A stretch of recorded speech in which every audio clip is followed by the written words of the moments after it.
ठीक है, अब हो रहा है ना। Yes sir. रदरफोर्ड्स अल्फा रे स्कैटरिंग एक्सपेरिमेंट। ठीक है, रदरफोर्ड्स अल्फा रे स्कैटरिंग एक्सपेरिमेंट। यहाँ पे हम लोग को देखो इलेक्ट्रॉन और प्रोटॉन का डिस्कवरी हम लोग पढ़ चुके थे। न्यूट्रॉन का डिस्कवरी हम लोग को नहीं पढ़ना है, वो सिलेबस में नहीं है। ठीक है, उसका एक्सपेरिमेंट नहीं पढ़ते हैं। तो इलेक्ट्रॉन का डिस्कवरी कौन किया था बताओ, वो हम लोग पढ़ चुके हैं। कौन किया था इलेक्ट्रॉन का discovery? J Thomson. J Thomson. कौन से एक्सपेरिमेंट के थ्रू हुआ था? Cathode ray cathode ray tube experiment. और उसी तरह प्रोटॉन का डिस्कवरी कौन किया था? गोल्डस्टीन। गोल्डस्टीन। ठीक है, और प्रोटॉन का डिस्कवरी वो एनोड रे वाला एक्सपेरिमेंट से हुआ था। ठीक है, तो हम लोग दोनों का कैथोड रेज और एनोड रेज दोनों का हम लोग डिटेल में लास्ट क्लास में डिफरेंस देख लिए थे ना। कैथोड रे जो है वो नेचर ऑफ द गैस पे डिपेंड नहीं करता था, याद है कि नहीं? बताए थे नेचर ऑफ द गैस या फिर नेचर ऑफ द मटेरियल, किस मटेरियल का कैथोड बना हुआ है या फिर उसके अंदर कौन सा गैस है फिल्ड, वो उस पर डिपेंड नहीं करेगा। लेकिन एनोड रेज जो है, एनोड रेज वो नेचर ऑफ द गैस पे डिपेंड कर रहा था या नहीं? कर रहा। ठीक है, वो हम क्लियर कर दिए थे लास्ट क्लास में क्यों कर रहा था, रीजन भी बता दिया था ना।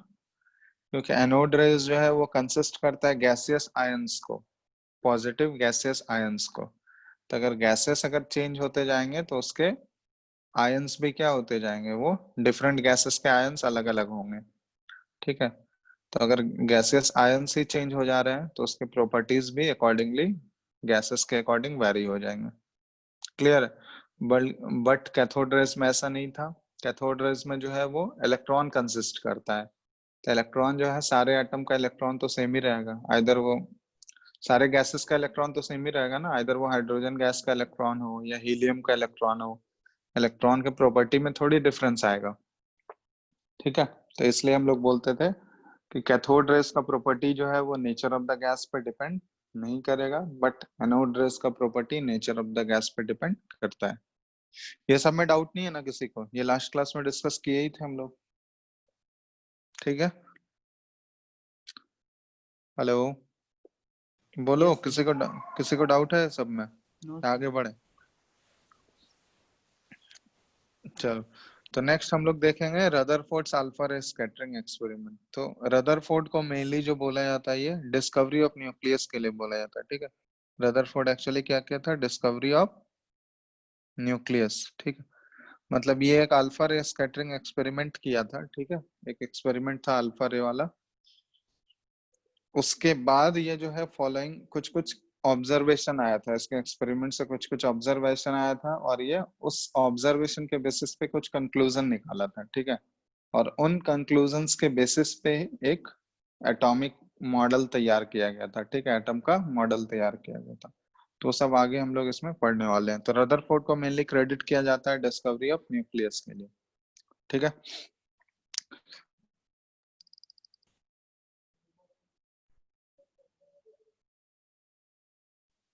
एक मिनट रुकना।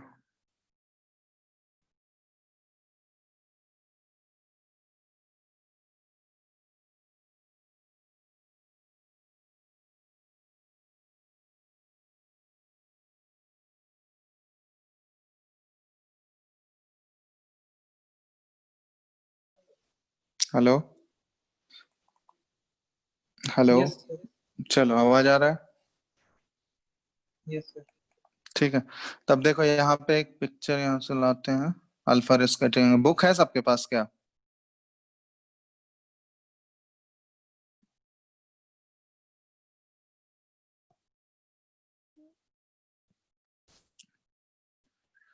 रुको,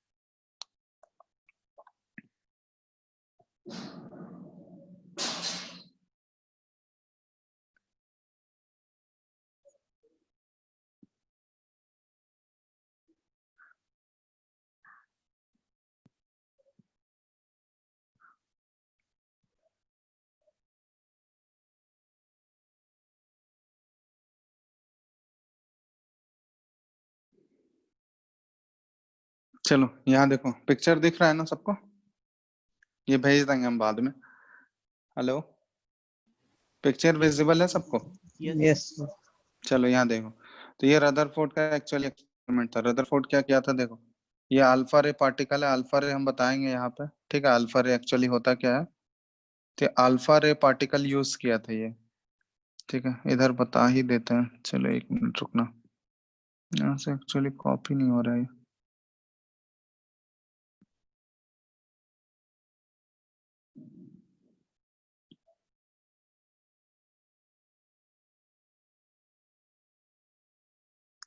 चल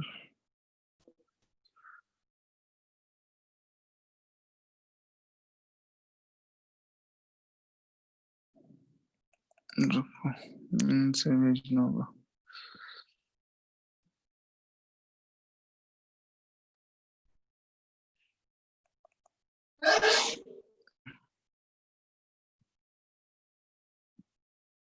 ठीक है, चलो अब दिख रहा है पिक्चर? यस 1 मिनट रुको, यहाँ पे ले आते हैं, ठीक है?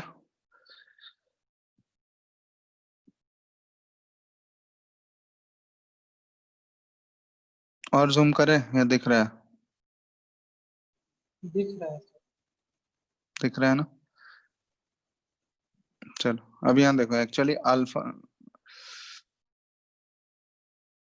ठीक है? तो यहाँ देखो, अल्फा रे पार्टिकल हम लोग बोलते हैं हीलियम चार्ज एटम को बोलते हैं। हीलियम के ऊपर जो है ये अल्फा पार्टिकल,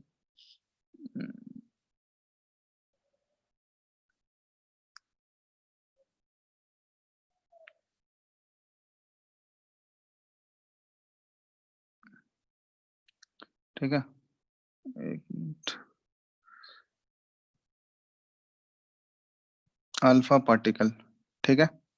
तो अल्फा पार्टिकल किसको बोला जाता है? Helium atom. हीलियम एटम के ऊपर डबल चार्ज होता है, 2+ चार्ज, ठीक है? इसको अल्फा पार्टिकल बोला जाता है। क्लियर है? और हीलियम का एटॉमिक नंबर कितना होता है बोलो तो?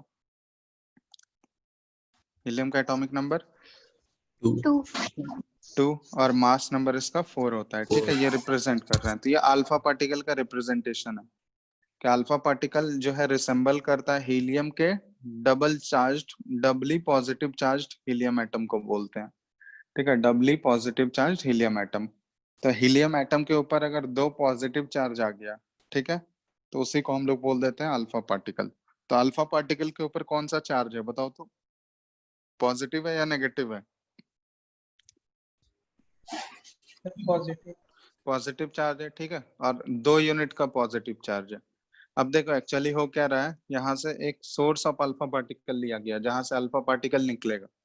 अब अल्फा पार्टिकल यहाँ से निकल रहा है, ठीक है? बीम एक बन रहा है, एक स्ट्रेट लाइन में ये सारा अल्फा पार्टिकल मूव करेगा।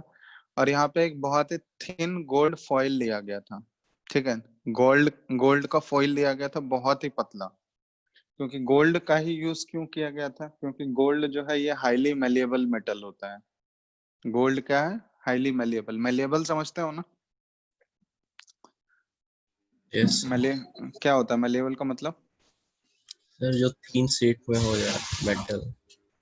जिसको बहुत ही थिन शीट्स में हम लोग बीट कर सकते हैं। तो गोल्ड जो Yes. है ना बहुत ज्यादा हाईली मेलिएबल मेटल है, उसको बहुत ही पतला पतला शीट्स हम लोग बना सकते हैं, ठीक है?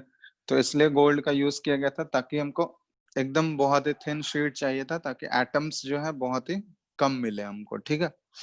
मिनिमम नंबर ऑफ एटम्स मिले। और उससे जैसे ही अल्फा पार्टिकल को पास किया गया, उसके एटम से, गोल्ड के फॉइल से पास किया गया, तो कुछ कुछ ऑब्जर्वेशन आया था। यहाँ देखो, ऑब्जर्वेशन से क्या दिख रहा है कि अल्फा पार्टिकल आया, अब बीम आ रहा था। यहाँ पे एक ही रेज नहीं होंगे, इसमें बहुत सारे रेज होंगे। जैसे ये वाला डायग्राम देखो, बी वाला, बहुत सारे रेज आ रहे हैं इसमें। अब जैसे ही ये गोल्ड के एटम से टकराया, ये सारे गोल्ड के एटम्स हैं, दिख रहा है ना? तो गोल्ड के एटम से ये जैसे ही टकराया, तो देखो इसमें क्या हो रहा है, कुछ अल्फा रेज जो है वो, देखो most of the alpha rays देखोगे, मैक्सिमम अल्फा रेज क्या हुआ, स्ट्रेट लाइन से पास कर गया बिना किसी डिफ्लेक्शन के, ठीक है? यहाँ पे ऑब्जर्वेशन में लिखाएंगे हम, तो मैक्सिमम नंबर ऑफ अल्फा रे क्या हो गया, विदाउट एनी डिफ्लेक्शन, ये स्ट्रेट लाइन में चला गया। कुछ अल्फा रेस यहाँ पे देख रहे हो कि डिफ्लेक्ट हुआ है, स्मॉल एंगल से डिफ्लेक्ट हो रहा है ना। कुछ अल्फा रे देख रहे हो स्मॉल एंगल से डिफ्लेक्ट हो रहा है, और एक या दो अल्फा रे ऐसा था जो कि अपने ही पाथ पे वापस गया। मतलब इसको अगर हम लोग ऐसे ड्रॉ करें, ठीक है, जैसे यहाँ पे दिया हुआ है, तो जैसे ये सारे एटम्स हैं, ठीक है, गोल्ड के एटम्स हैं ये सारे, यहाँ पे इस तरह से एटम्स थे, ये सारे गोल्ड के एटम्स रिप्रेजेंट कर रहे हैं। तो यहाँ से क्या आया, इधर से अल्फा रे आ रहा है, ये सारा बीम, तो मैक्सिमम अल्फा रे जो है ये बिल्कुल स्ट्रेट लाइन ऐसे चला गया, ठीक है, ये स्ट्रेट लाइन। एक या दो अल्फा रे ऐसा था जो कि 180 डिग्री से रिफ्लेक्ट हो गया, ठीक है, ये वापस जिस पाथ से गया था उसी पाथ पे 180 डिग्री रिफ्लेक्ट हो गया। लेकिन कुछ अल्फा रेस ऐसे थे जो स्मॉल एंगल से डिफ्लेक्ट हो रहे थे, ठीक है, जैसे मान लो यहाँ से ये स्मॉल एंगल से इधर डिफ्लेक्ट हो रहा है, इधर से ये स्मॉल एंगल से डिफ्लेक्ट हो रहा है, यहाँ एक या दो अल्फा रे हम लोग मान लेते हैं ये ऐसे डिफ्लेक्ट हो रहा है, ठीक है। तो ये इस टाइप का अरेंजमेंट था, क्लियर है ना। तो वही सेम चीज वहां पे ड्रॉ किया गया है। तो यहाँ से हम लोग इसका ये ऑब्जर्वेशन क्या क्या आया था, ठीक है। तो ऑब्जर्वेशन देखो यहाँ पे ऐसे बता रहे हैं हम लोग, observations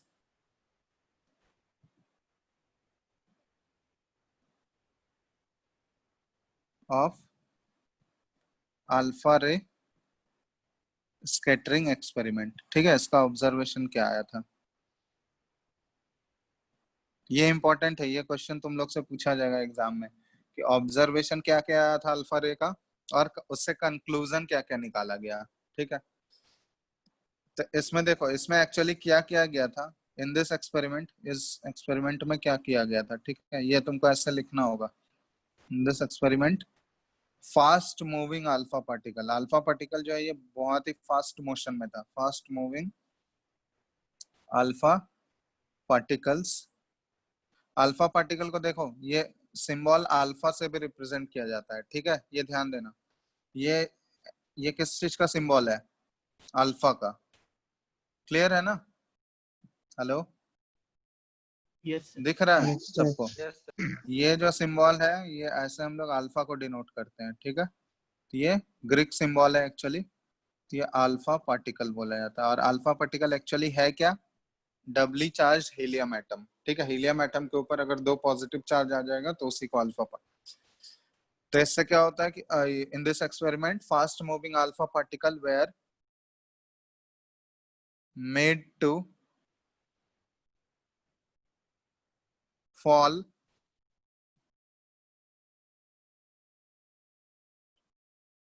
on a thin gold foil, ठीक है, made to fall on a thin gold foil.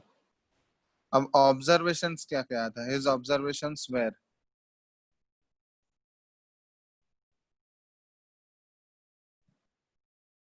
ठीक है, एटलीस्ट 3 पॉइंट इसका ऑब्जर्वेशन का तुमको याद रखना है। तो पहला ऑब्जर्वेशन जो बताए कि जैसे ही अल्फा पार्टिकल को पास किया गया, अल्फा बीम जैसे ही निकला, अल्फा रेस का बीम, तो उसमें देखा गया कि मोस्ट ऑफ द रेस, मतलब 90 to 95% रेस ऐसे थे जो कि बिना डिफ्लेक्शन से पास कर गया उसके एटम से, मतलब कोई भी डिफ्लेक्शन ही नहीं हुआ, ठीक है। तो बिना डिफ्लेक्शन के वो पास कर गया,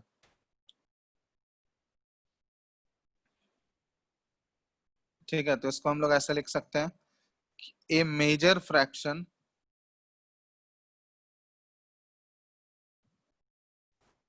of the alpha particles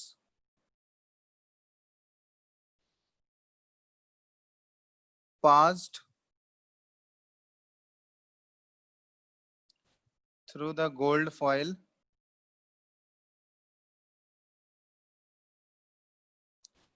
without any deflection, without any deflection. इसको साथ साथ में ही लिखते जाना तुम लोग, ठीक है, ये सारे पॉइंट साथ साथ में लिखते जाना। दिख रहा है ना सबको। Yes, sir. हेलो, ठीक है, तो साथ साथ में लिखते जाना।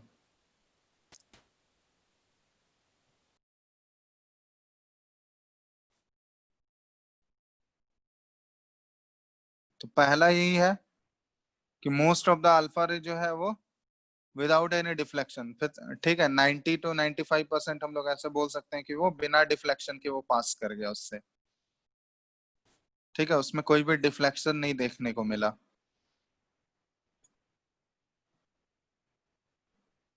उसके बाद सेकंड ऑब्जर्वेशन लिखो। तो इससे ये कंक्लूड किया जा सकता है ना, ठीक है, देखो इससे ये कंक्लूड किया जा सकता है कि hence we can say that most of the space in an atom is empty, ठीक है। ये देखो ऐसा क्यों बोला जा रहा है, क्योंकि हमको पता है अल्फा रेस के ऊपर कौन सा चार्ज है, पॉजिटिव चार्ज है ना। अगर वो बिना डिफ्लेक्शन से 90 to 95% अगर वो विदाउट एनी डिफ्लेक्शन से पास कर जा रहा है एटम से, इसका मतलब क्या हुआ कि वो स्पेस पूरा खाली होगा वहां एटम का स्पेस, तभी तो वो बिना डिफ्लेक्शन के पास कर रहा है आसानी से। अगर वहां पे कोई चार्ज होता, मतलब मैक्सिमम जगह पे कोई चार्ज होता, तब तो वो थोड़ा बहुत तो डिफ्लेक्ट होता ही ना। क्लियर है, जैसे किसी भी एटम से वो बिना डिफ्लेक्शन के पास कर रहा है, इसका मतलब क्या हुआ कि वो खाली स्पेस होगा तभी तो वो विदाउट डिफ्लेक्ट किए उससे पास हो जा रहा है। समझ में आ रहा है? Hello, yes sir. ठीक है, तो इसलिए हम लोग बोलते हैं कि मोस्ट ऑफ द स्पेस जो है एटम में क्या है, ये खाली है, एम्प्टी है। तो ये पहला ऑब्जर्वेशन आया था, उसके बेसिस पे ये कंक्लूड किया कि मोस्ट ऑफ द स्पेस जो है एटम में ये खाली है, ठीक है। तो ये कंक्लूजन था, उसके ऑब्जर्वेशन के बेसिस पे ये कंक्लूजन आया, ठीक है। दूसरा क्या था ऑब्जर्वेशन, सम अल्फा पार्टिकल्स, मतलब कुछ alpha particles were deflected bye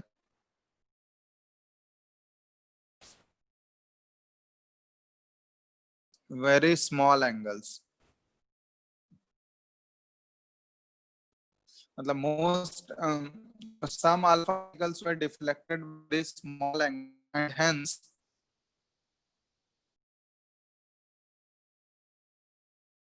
the positive charge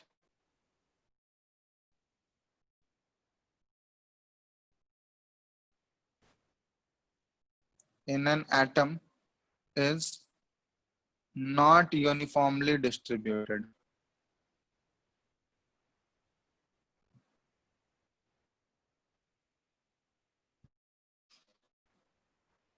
Not uniformly distributed, ठीक है। देखो ये बात समझ में आ रहा है, मतलब देखो मेजोरिटी मतलब 90 to 95% अल्फा रेज जो है वो तो बिना कोई डिफ्लेक्शन के पास किया, तो उससे क्या ऑब्जर्वेशन, उस ऑब्जर्वेशन के बेसिस पे ये कंक्लूजन आया कि मोस्ट ऑफ द स्पेस जो है एटम, दूसरा कुछ अल्फा रेज जो है वो स्मॉल एंगल से डिफ्लेक्ट हो रहे थे, तो इसका मतलब ये हुआ, तो उसके बेसिस पे ये कंक्लूड किया ये कि पॉजिटिव चार्ज जो है पूरे एटम में यूनिफॉर्मली डिस्ट्रीब्यूटेड नहीं है। अगर पूरा यूनिफॉर्मली डिस्ट्रीब्यूटेड होता पूरे एटम में तो मतलब सारे जगह पे डिफ्लेक्ट होना चाहिए था, लेकिन एटम का मोस्ट ऑफ द स्पेस है खाली है। पॉजिटिव चार्ज जो मेनली होता है वो सिर्फ बहुत ही छोटे से वॉल्यूम में कंसंट्रेटेड होता है, ठीक है। तो यहाँ पे ऐसे हम लोग लिख सकते हैं इसको कि the positive charge in an atom, positive charge in an atom is concentrated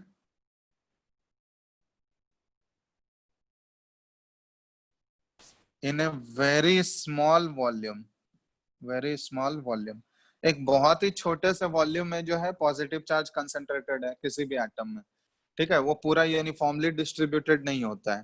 तो जो रेज जो है बिल्कुल पॉजिटिव चार्ज के बिल्कुल करीब से एकदम गुजर रहा होगा, तो उस रेस में क्या हो रहा होगा, थोड़ा बहुत डिफ्लेक्शन आ रहा होगा। जैसे मान लो ये एक दो रेस जो डिफ्लेक्ट हो रहा था, तो ये डिफ्लेक्शन कब शो करेगा यहाँ पे, जब वो पॉजिटिव चार्ज जो कि बहुत ही छोटे से वॉल्यूम में कंसंट्रेटेड है उसके बिल्कुल करीब से गुजर रहा है, तभी ये डिफ्लेक्शन शो कर रहा है, ठीक है। अगर वो बहुत दूर है उसके उसके और दूर से पास कर रहा है तो वो डिफ्लेक्शन नहीं होगा। एकदम पॉजिटिव चार्ज के बिल्कुल अगर वो करीब से गुजर रहा होगा तभी वहां पे डिफ्लेक्शन शो करेगा। तो इसलिए यहाँ पे बोला जा रहा है कि कुछ अल्फा रेज जो है जो कि बिल्कुल करीब से गुजर रहे थे पॉजिटिवली चार्ज वॉल्यूम जो था उसके करीब से गुजर रहे थे तो वो स्मॉल एंगल से डिफ्लेक्ट हुए थे। ठीक है, तो इससे ये कंक्लूड किया गया कि hence the positive charge in an atom is not uniformly distributed। वो पूरा यूनिफॉर्मली डिस्ट्रीब्यूटेड नहीं होता है, through out the volume distributed नहीं होता है, वो बहुत ही छोटे से वॉल्यूम में अंदर में प्रेजेंट है। ठीक है, और एक और इसका लास्ट ऑब्जर्वेशन था, फोर्थ ऑब्जर्वेशन वो हम लोग बोलते हैं उसको कि very few alpha particles, very few मतलब कि मान लो ये ऐसे एज्यूम किया जाता है कि मान लो 10,000 अल्फा रेज अगर निकले तो उसमें एक अल्फा रे ऐसा था जो अपने ही पाथ पे वापस आया, या 10,000 या 20,000 एज्यूम करो। ठीक है, अगर 20,000 अल्फा रे निकल रहे हैं तो 20,000 में से कोई एक या दो अल्फा रे ऐसा होगा जो जिस पाथ पे गया था उसी पाथ पे वापस आ रहा है। मतलब कितने एंगल से डिफ्लेक्ट हो रहा है वो 180 डिग्री से। मतलब जिस पाथ पे जा रहा था, जैसे मान लो यहाँ पे ऐसे जा रहा है, इस पाथ पे जा रहा है, यहाँ से टकराया ये एटम से और सेम ही पाथ पे वापस आ गया, ये कितने डिग्री का डिफ्लेक्शन है बताओ तो? अगर ये सेम पाथ पे वापस आ रहा है तो 180 डिग्री का डिफ्लेक्शन। ठीक है, तो इसी को बोलते हैं। तो इसमें 10,000 या 20,000 अल्फा रेस में एक या दो अल्फा रे ऐसे थे जो कि स्ट्रॉन्ग डिफ्लेक्शन फेस किया, मतलब जिस पाथ से वो गया था उसी पाथ पे वापस आ गया। ठीक है, तो इसलिए यहाँ पे लिख रहे हैं हम लोग very few alpha particle were deflected back।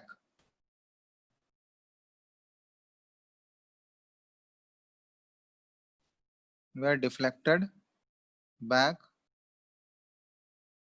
by 180 degree।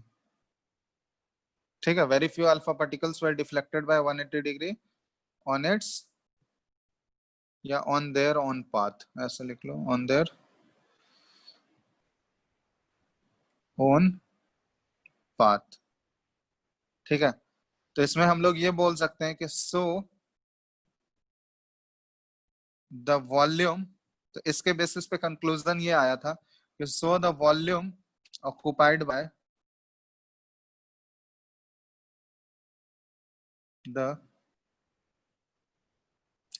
volume occupied by the positively charged particles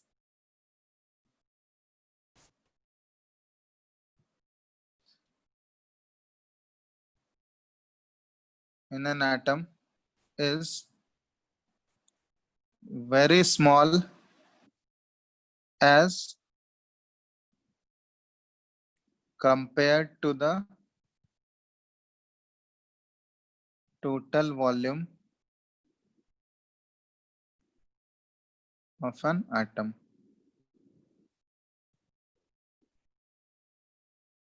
ठीक है, तो देखो यहाँ पे क्या था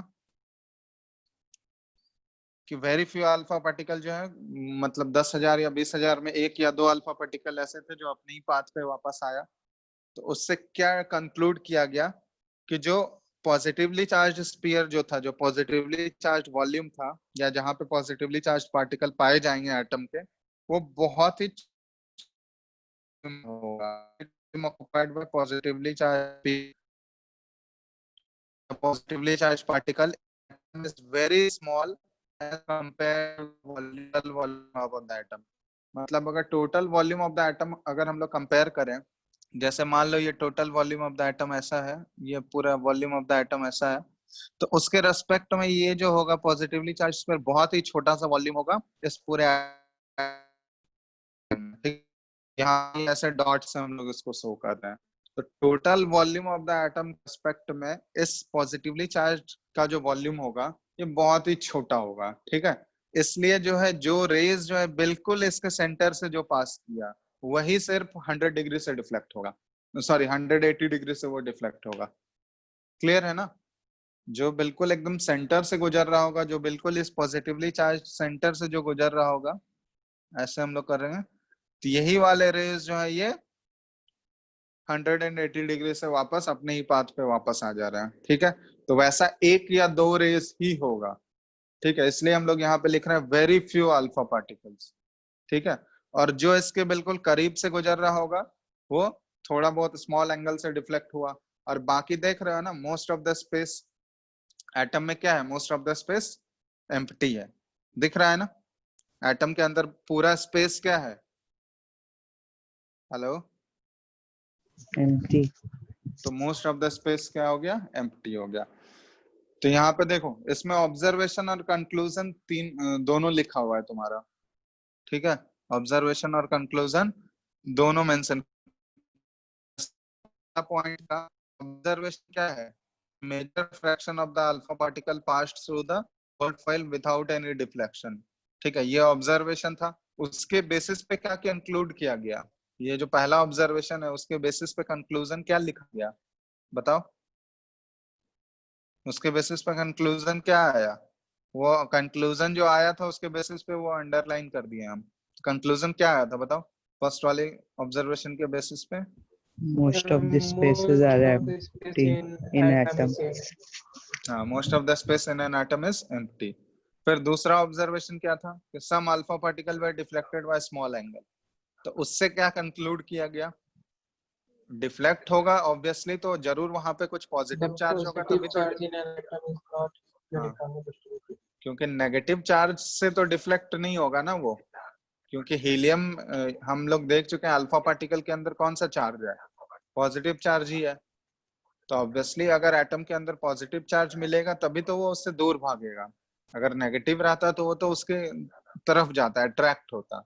लेकिन यहाँ पे डिफ्लेक्ट हो रहा है, डिफ्लेक्ट हो रहा है मतलब वो उससे दूर जा रहा है, ठीक है?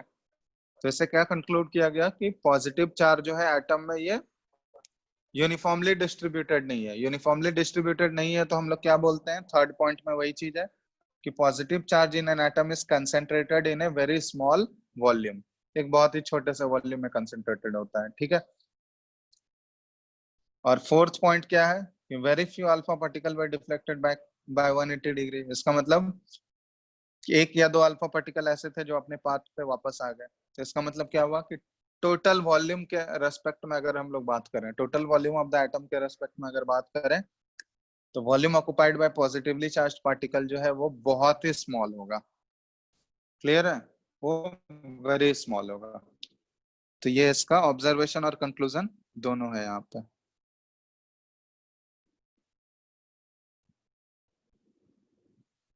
ठीक है, बात समझ में आ गया? Yes, sir. चलो, ये है रदरफोर्ड का अल्फा रे स्कैटरिंग एक्सपेरिमेंट, ठीक है? और इसका ऑब्जर्वेशन और कंक्लूजन क्या क्या आया था? तो 3 पॉइंट हो गया ऑब्जर्वेशन का और 3 कंक्लूजन का, ठीक है? तो ध्यान रखना। तो इसमें ऑब्जर्वेशन और कंक्लूजन दोनों लिख दिए हैं हम, ठीक है? दोनों कंबाइन करके ही लिख दिए हैं। तो ये जो अंडरलाइंड वाला पार्ट है वो उसका कंक्लूजन शो कर रहा है, उसके एक्सपेरिमेंट का कंक्लूजन शो कर रहा है, ठीक है ना? तो तुमको अकॉर्डिंगली अगर अलग अलग पूछेगा तो पहले ऑब्जर्वेशन लिख देना 3 पॉइंट, उसके बाद कंक्लूजन लिख देना, ठीक है? डिफ्रेंशिएट कर पा रहे हो ना? इसलिए अंडरलाइन कर दिया है। जो अंडरलाइंड पार्ट है वो क्या शो कर रहा है? Confusion. हाँ, उसके ऑब्जर्वेशन का कंक्लूजन, मतलब वो जो एक्सपेरिमेंट किया था उससे क्या क्या कंक्लूजन आया था वो शो कर रहा है। और डायग्राम अगर पूछेगा तो डायग्राम इस टाइप का, ये डायग्राम बना के दिखा सकते हो। ये जो डायग्राम शो किया है ना, ऐसे दोनों डायग्राम बना के शो कर सकते हो, ठीक है? तो ये इंपॉर्टेंट है, अल्फा रे स्कैटरिंग एक्सपेरिमेंट पूछा जाता है। इससे क्या कंक्लूजन था और क्या क्या ऑब्जर्वेशन था, इसका ऑब्जर्वेशन और कंक्लूजन दोनों लिखना पड़ता है, ठीक है? तो ये ध्यान रख। अब इन्हीं ऑब्जर्वेशन और कंक्लूजन के बेसिस पे ये अपना एक एटॉमिक मॉडल तैयार किया था, ठीक है? ये जो ऑब्जर्वेशन और कंक्लूजन आया ना, इसके बेसिस पे एक एटॉमिक मॉडल तैयार किया था। रदरफोर्ड्स एटॉमिक मॉडल हम लोग पढ़ते हैं, ठीक है? तो वो पहले लिखो इसको, फिर आगे बढ़ेंगे। लिख लिया सब लोग इसको? Yes, sir. Yes, sir. Yes, sir. हो गया सबका? Yes. तो Yes, sir. चलो, अगर हो गया तो फिर हम लोग एटॉमिक मॉडल्स की तरफ बढ़ते हैं।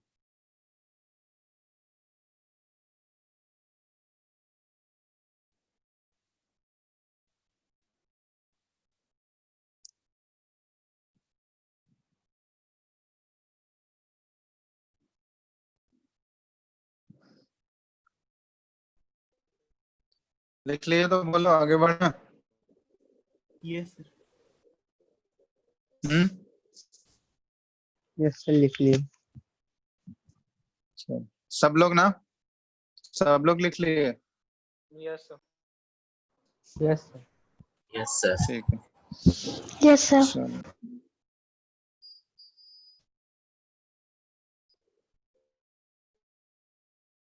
आगे बढ़ रहे हैं इसमें।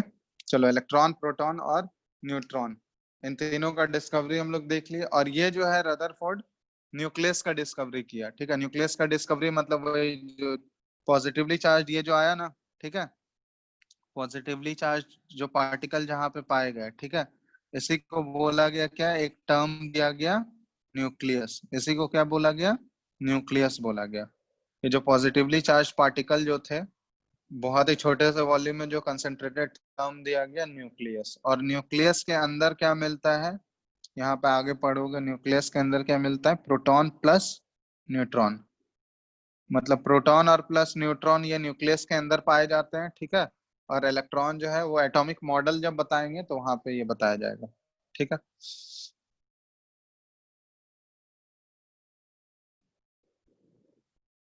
चलो, तो अब हेडिंग डालो, वेरियस एटॉमिक मॉडल्स। ठीक है, दो ही एटॉमिक मॉडल एक पढ़ना है तुम लोगों को, तीन पढ़ना है सॉरी।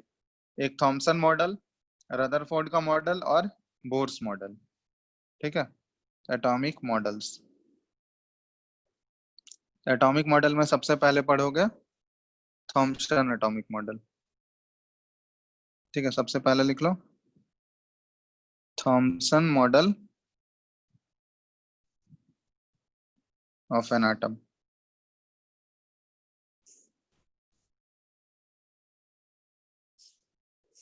थॉमसन मॉडल पढ़े हो क्या? Hello,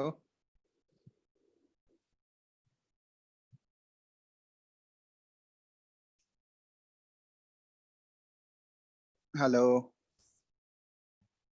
yes sir. Yes sir. Thomson model पढ़े हो पहले या नहीं पढ़े हो? No sir.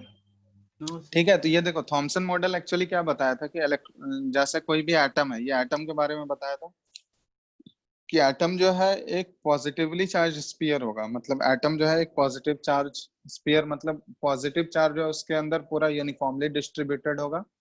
जैसे ये कंसिडर किया था इसको, एक वाटरमेलन से कंपैरिजन था। जैसे एक वाटरमेलन होता है ना, उसमें सीड्स देखे हो एम्बेडेड होता है अंदर में, होता है ना वाटरमेलन में। Yes sir. तो उसी तरह ये बोला था कि एटम जो है वो पूरा एकदम वाटरमेलन की तरह होगा, उसमें पॉजिटिव चार्ज जो पूरा यूनिफॉर्मली डिस्ट्रीब्यूटेड होगा, और इलेक्ट्रॉन्स जो होंगे वो सीड्स के तरह, जो वाटरमेलन का सीड्स है उसके तरह वो एम्बेडेड रहेंगे उसके अंदर। तो इलेक्ट्रॉन्स कहीं पर्टिकुलर पोजीशन में वो एम्बेडेड रहेगा, और पूरे वाटरमेलन के ऊपर चार्ज क्या रहेगा, पूरे एटम के ऊपर चार्ज क्या रहेगा, पॉजिटिव चार्ज रहेगा, और इलेक्ट्रॉन्स उसमें सीड्स की तरह एम्बेडेड रहेंगे, ठीक है। तो इसको हम लोग ऐसे लिख सकते हैं कि अकॉर्डिंग टू थॉमसन, जो पहला पॉइंट ये था कि an atom consists of a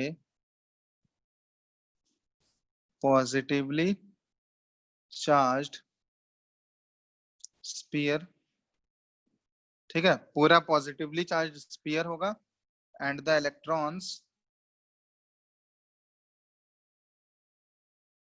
are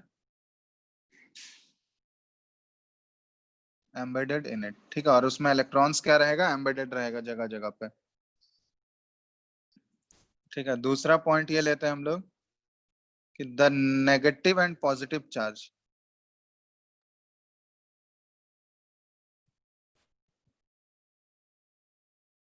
negative and positive charges are equal in magnitude,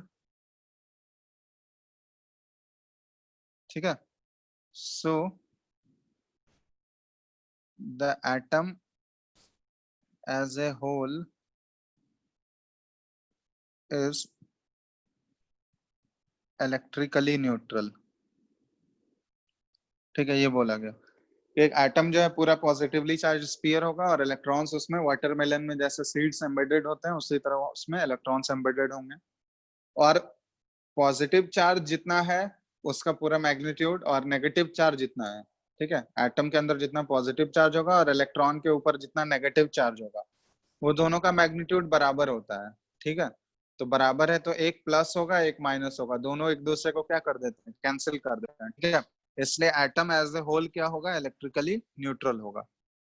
atom as a whole को क्या कंसिडर किया जाता है, इलेक्ट्रिकली न्यूट्रल, क्योंकि जितना पॉजिटिव चार्ज होगा उतना ही अपोजिट अमाउंट में नेगेटिव चार्ज होगा, तो दोनों पॉजिटिव और नेगेटिव एक दूसरे को क्या कर देंगे, वो कैंसिल आउट कर देंगे। ठीक है, तो इसको प्लम पडिंग मॉडल भी बोला जाता है। इसको क्या बोला जाता है, plum pudding model. Plum pudding model इसलिए बोला जाता है,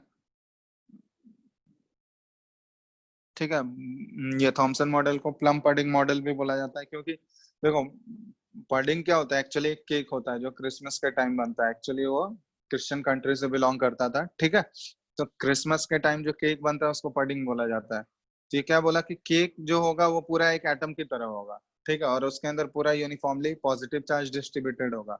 और केक के अंदर जो ड्राई फ्रूट्स होता है ना, प्लम्स मतलब वो जो ड्राई फ्रूट्स एम्बेडेड होते हैं ना केक के अंदर, ठीक है, तो वो ड्राई फ्रूट्स किसका रोल प्ले करेगा, वो ड्राई फ्रूट्स जैसे उसमें केक के अंदर में एम्बेडेड रहता है, उसी तरह इलेक्ट्रॉन्स क्या होंगे, एटम के अंदर एम्बेडेड होंगे। समझ में आ रहा है, तो इसको वाटरमेलन से भी कंपेयर किया गया। ठीक है, तो प्लम पडिंग मॉडल भी बोल सकते हैं, या फिर हम लोग वाटरमेलन से भी कंपेयर कर सकते हैं। वाटरमेलन मतलब कंपेयर टू वाटरमेलन, तो वाटरमेलन से भी इसको कंपेयर किया गया। तो वाटरमेलन के जो सीड्स होंगे वो इलेक्ट्रॉन्स की तरह बिहेव करेंगे। ठीक है, तो ये वाटरमेलन से भी कंपेयर किया गया, या फिर दूसरा इसको प्लम पडिंग मॉडल भी बोला जाता है। ठीक है, तो दोनों सेम ही चीज है। समझ में आ गया ना प्लम पडिंग क्या है, क्यों प्लम पडिंग बोला जाता है, क्योंकि वो केक है। पडिंग एक केक होता है, केक के अंदर जो ड्राई फ्रूट्स एम्बेडेड होंगे, पूरे केक पे पॉजिटिव चार्ज होगा, और ड्राई फ्रूट्स एम्बेडेड होंगे वो इलेक्ट्रॉन का रोल प्ले करता है, तो इलेक्ट्रॉन के इक्विवेलेंट वो कंसिडर किया जाता है। तो इसी तरह एटम में बोला गया कि एटम के अंदर पूरा पॉजिटिवली चार्ज स्फीयर होगा वो पूरा, और इलेक्ट्रॉन्स जो होंगे उसमें जगह जगह पे एम्बेडेड रहेंगे ड्राई फ्रूट्स की तरह।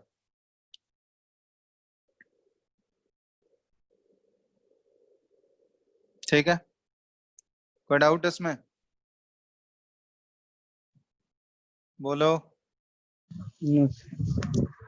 ठीक है, तो ये एटॉमिक मॉडल का सबसे पहला जो साइंटिस्ट था, जो फर्स्ट साइंटिस्ट जो एटॉमिक मॉडल को प्रपोज किया था, एटॉमिक मॉडल पुट फॉरवर्ड किया था अपना ये थ्योरी। ठीक है, तो इसका कंसिडर किया गया था, लेकिन बाद में इसके मॉडल को रिजेक्ट कर दिया गया, इसके थॉमसन मॉडल को रिजेक्ट कर दिया गया, क्योंकि बाद में देखा गया कि एटम ऐसा होता है क्या, बोलो।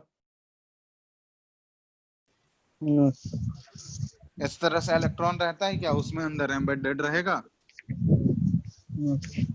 नहीं रहता है। ठीक है, तो इसका ड्रॉबैक क्या था, ये रिजेक्ट कर दिया गया था इसके एटॉमिक मॉडल को। तो एटॉमिक मॉडल को क्यों रिजेक्ट किया गया था, इसका बताओ, रीजन बता सकते हो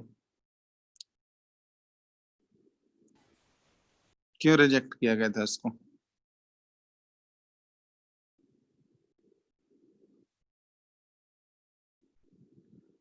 यहाँ पे एक ऐसे भी लिख सकते हो, द मॉडल हैज, क्यों कंपेयर किया गया था, द मॉडल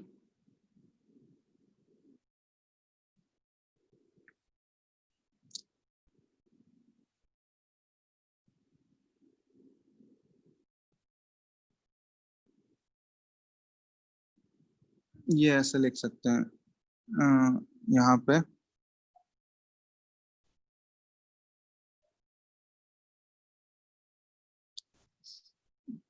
दिस मॉडल, ठीक है, दिस मॉडल रिसेंबल्स, साथ में ही लिख लेना, ये जो बताए हैं वही चीज है। This model resembles A plum pudding because the electrons in the model, the electrons in the model look like, ठीक है, look like the dry fruits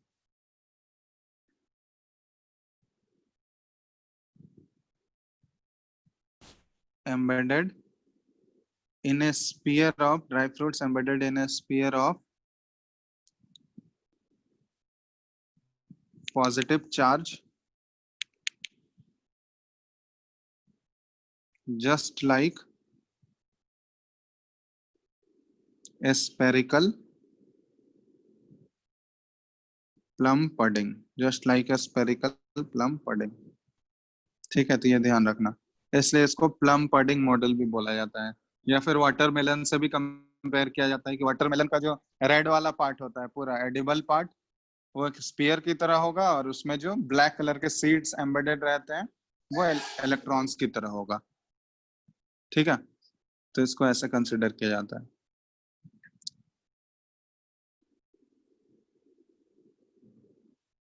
clear है ना, समझ में आ गया? हेलो, ये Yes, लिख लियो sir. ये सारा पॉइंट। Yes, ये Yes, तो ये sir. थॉमसन का मॉडल था। ठीक है, थॉमसन मॉडल ये जो है एटम को ऐसे एक्सप्लेन किया था, लेकिन इसका मॉडल जो है ये रिजेक्ट हो गया, मतलब इसमें बहुत सारे लिमिटेशंस थे। तो वो लिमिटेशंस क्या क्या था इसका, ये इंपॉर्टेंट है। Limitation of Thomson's atomic model. ठीक है, क्या क्या लिमिटेशन था बताओ तो, लिमिटेशन बता सकते हो क्या क्या हो सकता है? बोलो, फर्स्ट पॉइंट बताओ। सर ये स्टेबिलिटी शो नहीं कर पाता। हाँ, स्टेबिलिटी ऑफ द एटम को ये एक्सप्लेन नहीं कर पाया था। ठीक है, मतलब ये एक्सप्लेन, ये तो बोल दिया था जस्ट कि एटम जो है पूरा पॉजिटिवली चार्ज होगा और उसके अंदर इलेक्ट्रॉन्स जो होंगे एम्बेडेड होंगे, बट कैसे वो पॉजिटिव चार्ज जो है इलेक्ट्रॉन को होल्ड करके रख रहा है एटम में, वो एक्सप्लेन नहीं किया। मतलब overall stability of the atom के बारे में कुछ भी ये नहीं बोला। तो हम लोग ऐसे लिख सकते हैं कि Thomson's atomic model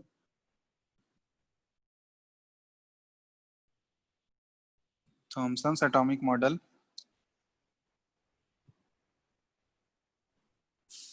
failed to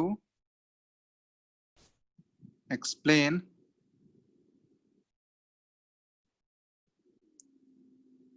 how the positive charge holds on the electrons inside the atom। ठीक है, कैसे पॉजिटिव चार्ज जो है वो इलेक्ट्रॉन्स को होल्ड करके रख पाएगा एटम के अंदर। ठीक है, तो ये हो गया। इट ऑल्सो फेल्ड, इसी में it also failed to explain the stability of the atom. ठीक है, it also failed to explain the stability of the atom, मतलब एटम कैसे स्टेबल होगा उस स्थिति में या उस कंडीशन में कैसे स्टेबल होगा, उसके बारे में ये कोई भी इंफॉर्मेशन नहीं दिया था। स्टेबिलिटी ऑफ द एटम को एक्सप्लेन नहीं कर पाया था। दूसरा ये था कि दिस थ्योरी जो है या दिस मॉडल, न्यूक्लियस के बारे में ये कुछ भी नहीं बताया। This model did not mention anything, मतलब न्यूक्लियस के बारे में यहाँ कुछ, न्यूक्लियस एटम के बारे में नहीं बोला गया। ठीक है, इस मॉडल में न्यूक्लियस के बारे में कोई भी इंफॉर्मेशन नहीं है। This model did not mention anything about the nucleus of an atom. ठीक है, न्यूक्लियस के बारे में ये कोई भी इंफॉर्मेशन नहीं दिया था। और तीसरा point, this model was unable to explain the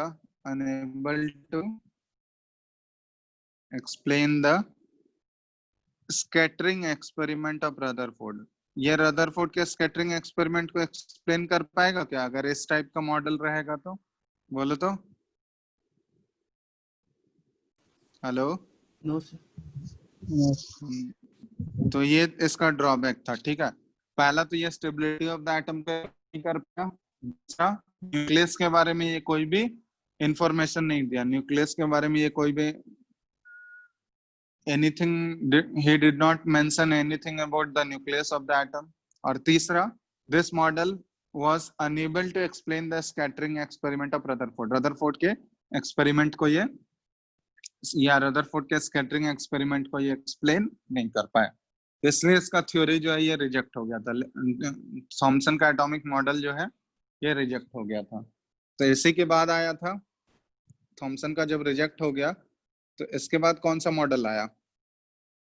Rutherford का एटॉमिक मॉडल। ठीक है, सर लिमिटेशन को ड्रॉबैक बोला जाता है।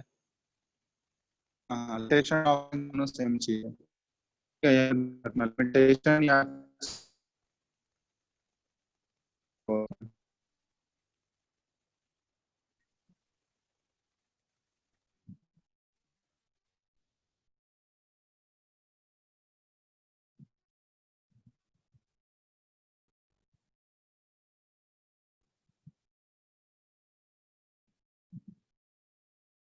हो गया ना ये?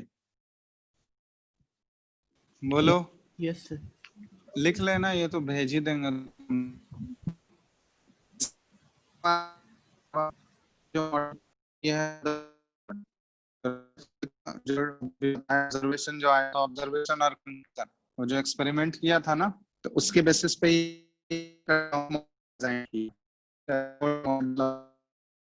तो उसके मॉडल पढ़े हैं। तो मॉडल क्या बोला ये, एटम का मॉडल कैसा होना चाहिए? फर्स्ट पॉइंट ये था कि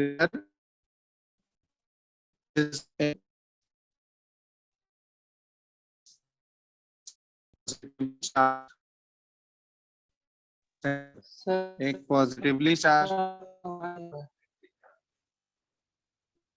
होगा,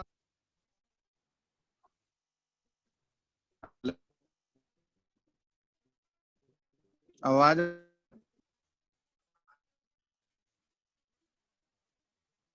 मेरे को नहीं मिला कनेक्शन।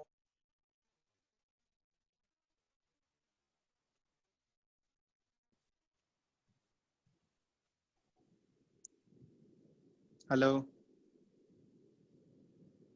Hello, Yes. आवाज आ रहा है? यस यस यस सर चलो ठीक है। तो रदरफोर्ड मॉडल में क्या था कि रदरफोर्ड मॉडल में सबसे पहला पॉइंट यही था कि there is a positively charge centre in an atom called nucleus.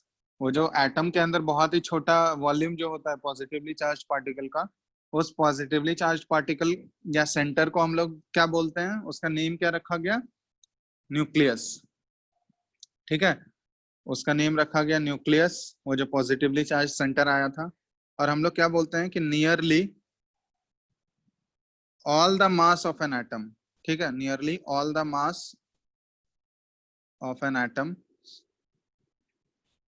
resides in the nucleus, resides in the nucleus। तो एटम का जितना भी मास होगा ना, वो न्यूक्लियस के अंदर ही रिसाइड करता है मोस्टली। और बाकी स्पेस तो हम लोग देख ही लिए, मोस्ट ऑफ द स्पेस क्या होता है एटम के अंदर? खाली है। मैक्सिमम स्पेस एटम के अंदर क्या रहता है? खाली रहता है ना, पूरा एम्प्टी रहता है। तो वो हम लोग ऑब्जर्वेशन में देख ही चुके हैं। ये पहला ये मॉडल, एटॉमिक मॉडल में ये फर्स्ट न्यूक्लियस के बारे में बताया। ठीक है, और दूसरा ये बोला कि द इलेक्ट्रॉन्स जो होंगे, ठीक है, revolve around the nucleus. Electrons जो है ये न्यूक्लियस के अराउंड रिवॉल्व करेगा इन वेल डिफाइंड ऑर्बिट्स। ठीक है, वेल डिफाइंड ऑर्बिट्स। एक वेल डिफाइंड ऑर्बिट होगा, उस ऑर्बिट के अराउंड वो चारों बगल इलेक्ट्रॉन क्या करेगा? न्यूक्लियस के चारों बगल चक्कर लगाएगा। ठीक है, तो ये था। और तीसरा हो गया कि the size of the nucleus, ठीक है, size of the nucleus is very small, is very small as compare to the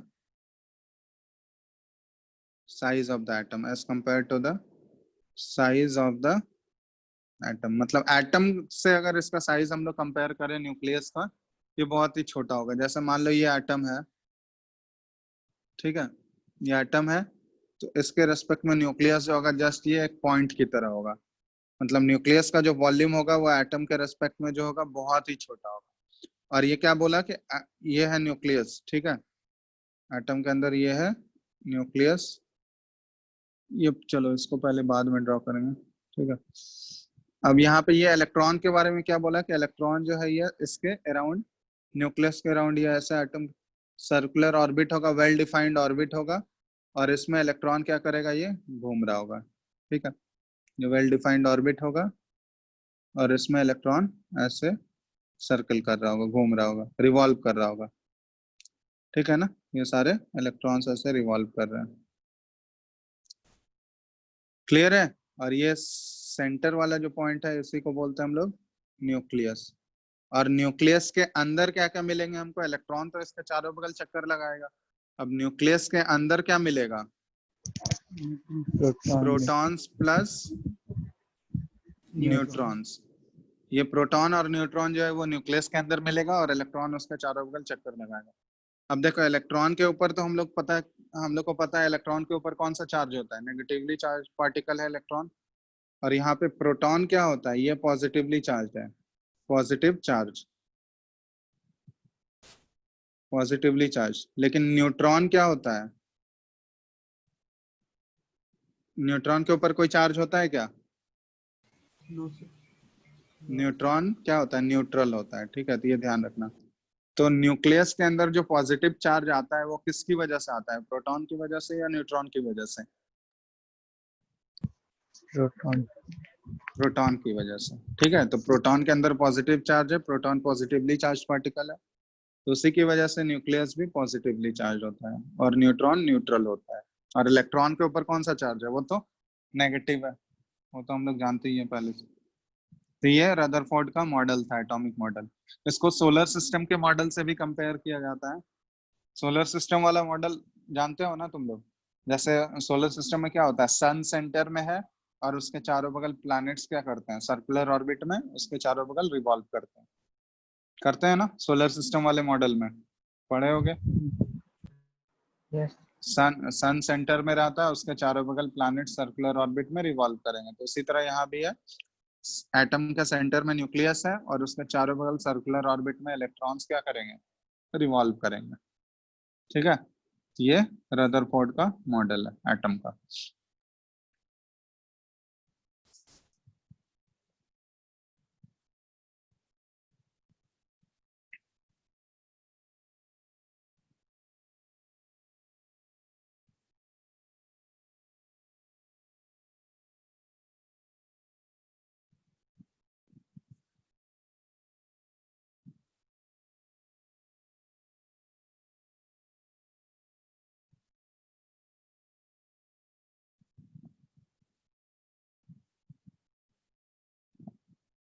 ठीक है, कोई डाउट इसमें रदरफोर्ड के मॉडल में? चलो, अब इसका भी मॉडल ये रिजेक्ट हो गया था। ठीक है, इसका भी मॉडल रिजेक्ट हो गया था क्योंकि ये भी स्टेबिलिटी ऑफ द एटम को एक्सप्लेन नहीं कर पाया था। ठीक है, तो देखो क्यों नहीं किया था, ड्रॉबैक्स ऑफ रदरफोर्ड मॉडल। ठीक है, इसके मॉडल का ड्रॉबैक क्या था? तो सबसे पहला पॉइंट इसमें ये था कि he explained that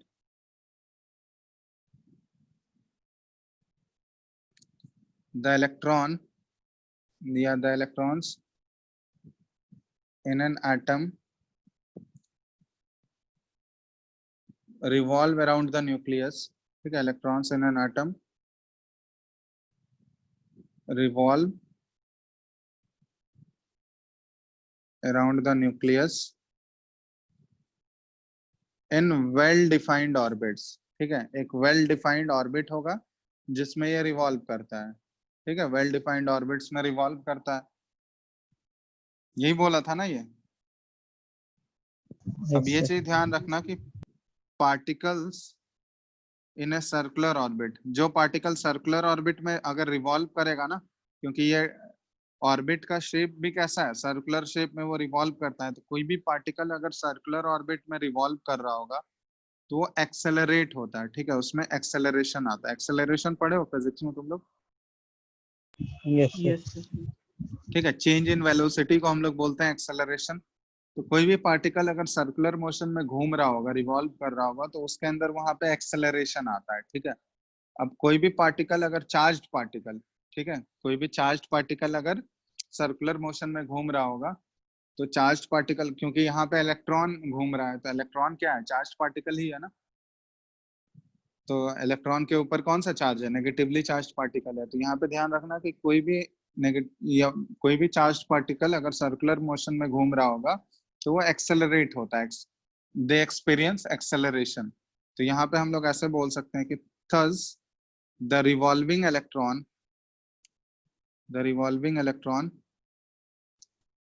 would lose energy and finally fall into the nucleus। मतलब देखो यहाँ पे एक्चुअली होना क्या चाहिए, होता क्या है, देखो कोई भी चार्ज पार्टिकल अगर घूम रहा है सर्कुलर मोशन में, अगर वो घूमेगा तो वो एक्सेलरेट करता है। यहाँ पे अभी हम लोग देख चुके हैं, सर्कुलर मोशन में अगर करेगा तो वो एक्सेलरेट करता है। तो एक्सेलरेट अगर वो कर रहा होगा तो वो एक्सेलरेट करते करते धीरे धीरे वो एनर्जी लूज करता है। धीरे धीरे एनर्जी क्या करेगा वो, जैसे यहाँ पे एटम है, ठीक है, और यहाँ पे ये इलेक्ट्रॉन ऐसे घूम रहा है सर्कुलर मोशन में। यहाँ पे इलेक्ट्रॉन अगर घूम रहा है, इलेक्ट्रॉन घूमेगा यहाँ पे, तो घूमते घूमते ये एनर्जी धीरे धीरे एनर्जी एमिट कर रहा होगा। एनर्जी क्या करेगा, एनर्जी रेडिएट करेगा, ठीक है। अगर वो एक्सेलरेट होगा, एक्सेलरेशन होगा, तो एक्सेलरेशन होने से वो एनर्जी क्या करता है, रेडिएट करता है। रेडिएट करने का मतलब ये एनर्जी उससे बाहर निकल रहा है, ठीक है। एनर्जी क्या कर रहा है, बाहर निकल रहा है ऐसे। तो एनर्जी अगर इससे बाहर निकलेगा तो धीरे धीरे उसका एनर्जी क्या होते जाएगा, कम होते जाएगा। और जैसे जैसे उसका एनर्जी कम होते जाएगा तो वो एनर्जी लूज करते करते क्या होना चाहिए उसको, न्यूक्लियस से जाके ये टकरा जाना चाहिए। मतलब ये ऐसे होता है, जैसे मान लो यहाँ पे इलेक्ट्रॉन ऐसे घूम रहा है, अब घूमते घूमते ये क्या होगा, इसका एनर्जी धीरे धीरे कम होते जा रहा है, कम होते जा रहा है, तो ये क्या होगा, होना चाहिए इसको न्यूक्लियस से जाके ये कोलाइड कर जाना चाहिए। ऐसा स्पाइरल पाथ होता, घूम रहा है, एनर्जी कम होते गया, कम होते गया, जैसे ही कम होते जाएगा वो न्यूक्लियस के करीब होते जाएगा, और एक टाइम ऐसा आएगा जाके ये न्यूक्लियस से ही कोलाइड कर जाएगा। ऐसा होता है क्या, बोलो। No. अगर ये इलेक्ट्रॉन न्यूक्लियस से कोलाइड कर जाता तो कोई भी एटम स्टेबल होता क्या, कोई भी एटम स्टेबल होता, बोलो। अगर ये इलेक्ट्रॉन कोलाइड तो नहीं होता स्टेबल। लेकिन इसके रदरफोर्ड के मॉडल के अकॉर्डिंग क्या होना चाहिए, ये वाला कंडीशन हो जाना चाहिए कि इलेक्ट्रॉन अगर घूम रहा है, एक्सेलरेट कर रहा है, तो वो एनर्जी धीरे धीरे लूज करते जाएगा, और लूज करते करते एक टाइम ऐसा आना चाहिए जिस जिस टाइम पे वो न्यूक्लियस से जाके कोलाइड कर जाना चाहिए। लेकिन हम लोग को तो पता है कि ऐसा होता नहीं है, ठीक है। ऐसा अगर होता तो फिर तो कोई भी एटम एग्जिस्ट ही नहीं करता, मैटर एग्जिस्ट ही नहीं करता। तो मतलब ये ऐसा क्यों नहीं हो रहा है, ये रीजन ऐसा क्यों नहीं हो रहा है, वो चीज को ये रदरफोर्ड एक्सप्लेन नहीं कर पाया। मतलब एटम फिर भी स्टेबल क्यों है, वो स्टेबिलिटी ऑफ द एटम को एक्सप्लेन नहीं कर पाया। उसके अकॉर्डिंग ये जो मॉडल बनाया था, इस मॉडल के अकॉर्डिंग क्या हो जाना चाहिए, इलेक्ट्रॉन को कोलाइड कर जाना चाहिए था न्यूक्लियस से, बट ऐसा कोलिजन होता नहीं है, ठीक है। तो हम लोग यहाँ पे लिख सकते हैं कि but this cannot take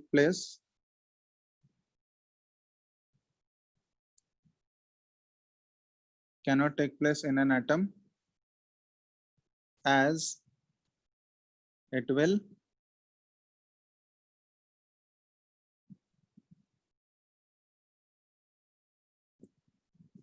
destabilize the atom, ठीक है। ऐसा लिख सकते हैं कि ये पॉसिबल नहीं होता एटम में, because as it will destabilize the atom, क्योंकि एटम को ये क्या कर देगा, डिस्टेबलाइज कर देगा। डिस्टेबलाइज मतलब अनस्टेबल बना देगा एटम। एंड हम लोग ऐसे बोल सकते हैं कि अगर एटम ही अनस्टेबल हो गया, डिस्टेबल हो गया, तो मैटर जो है, कोई भी matter would not exist in the form we know, ठीक है। और मैटर जो है अपने फॉर्म में एग्जिस्ट नहीं करेगा। तो ये एक्चुअली ये ऐसा क्यों नहीं हो रहा है, ठीक है। लेकिन इसके मॉडल के अकॉर्डिंग, ये जिस टाइप का मॉडल बनाया था रदरफोर्ड, उस मॉडल के अकॉर्डिंग ये कोलिजन हो जाना चाहिए था, बट कोलिजन ऐसा होता नहीं है। तो वो क्यों नहीं होता है, रीजन ऐसा क्यों नहीं हो रहा है, वो चीज को एक्सप्लेन नहीं कर पाया था रदरफोर्ड। तो सिंपली हम लोग बोल सकते हैं कि he could not explain the stability of the atom, ठीक है। मतलब यहाँ पे लिख दे रहे हैं कि स्टेबिलिटी ऑफ द एटम को ये एक्सप्लेन नहीं कर पाया था, he could not, कि एटम फिर भी क्यों स्टेबल है, वो स्टेबिलिटी ऑफ द एटम को ये एक्सप्लेन नहीं कर पाया। he could not explain the stability of the atom, ठीक है। तो ये चीज ध्यान रखना है, इसलिए इसका मॉडल भी रिजेक्ट हो गया था, ये इसका ड्रॉबैक था। क्लियर है, समझ में आया कि नहीं, क्यों ये रिजेक्ट हुआ, उसका ड्रॉबैक क्या था रदरफोर्ड के मॉडल का, बताओ। हेलो, यस सर समझ में आ गया। आ गया ना? क्योंकि इसके अकॉर्डिंग कोई भी पार्टिकल, अगर देखो कोई भी चार्ज पार्टिकल अगर सर्कुलर मोशन करता है तो वो एक्सेलरेट करेगा, ठीक है, उसका एक्सेलरेशन होगा। और जब भी एक्सेलरेशन होगा तो वो एनर्जी क्या करेगा, एमिट करेगा, एनर्जी रेडिएट करेगा, उससे बाहर निकलेगा। तो जैसे जैसे एनर्जी उससे बाहर निकलते जाएगा तो वो धीरे धीरे उसको क्या हो जाना चाहिए, एनर्जी कम होते जाएगा उसका, और वो न्यूक्लियस के पास आते आते क्या हो जाएगा, एक टाइम पे उसको कोलाइड कर जाना चाहिए था, ठीक है। इसके मॉडल के अकॉर्डिंग कोलिजन हो जाना चाहिए था, बट कोलिजन होता है क्या? नहीं होता है। तो कोलिजन क्यों नहीं हो रहा है, उसी चीज को ये एक्सप्लेन नहीं कर पाया था। कोलिजन क्यों नहीं हुआ, या एटम स्टेबल क्यों है, अनस्टेबल क्यों नहीं हो गया वो, ठीक है, इस चीज को वो एक्सप्लेन नहीं कर पाया था, ठीक है। तो ये सबसे बड़ा ड्रॉबैक था रदरफोर्ड का, इसी चीज को करेक्ट किया गया था। नेक्स्ट एटॉमिक मॉडल हम लोग पढ़ेंगे बोर्स मॉडल में, ठीक है, तो वो नेक्स्ट क्लास में हम लोग करेंगे बोर्स मॉडल वाला, वो इम्पोर्टेंट है, ठीक है। तो ये दोनों का ध्यान रखना, थॉमसन मॉडल क्या था, उसका ड्रॉबैक क्या क्या आया या लिमिटेशन क्या था, उसके बाद रदरफोर्ड मॉडल क्या था, उसका लिमिटेशन क्या है, ठीक है ना, या उसका ड्रॉबैक क्या है, ये सब क्वेश्चन पूछा जाता है तुम लोग स्कूल एग्जाम में, ये सब पूछा जाएगा।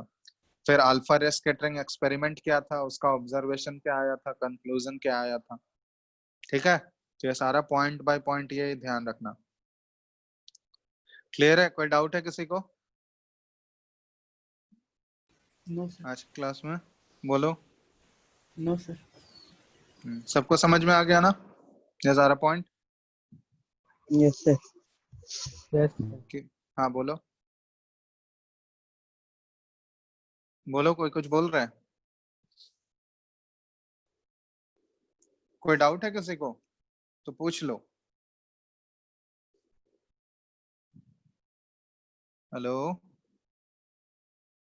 पूछना है किसी को, हाँ या नहीं? बोल। चलो फिर तो पीडीएफ भेज देते हैं, जो नहीं लिख पाए हो वो लिख लेना, ठीक है, नोट्स भेज देंगे, बाकी हम लोग नेक्स्ट क्लास में करेंगे, ठीक है। चलो, तो एंड कर रहे हैं, आगे नेक्स्ट क्लास में हम लोग बोर्स मॉडल से स्टार्ट करेंगे, ठीक है ना? Yes sir. चलो यस सर। ठीक।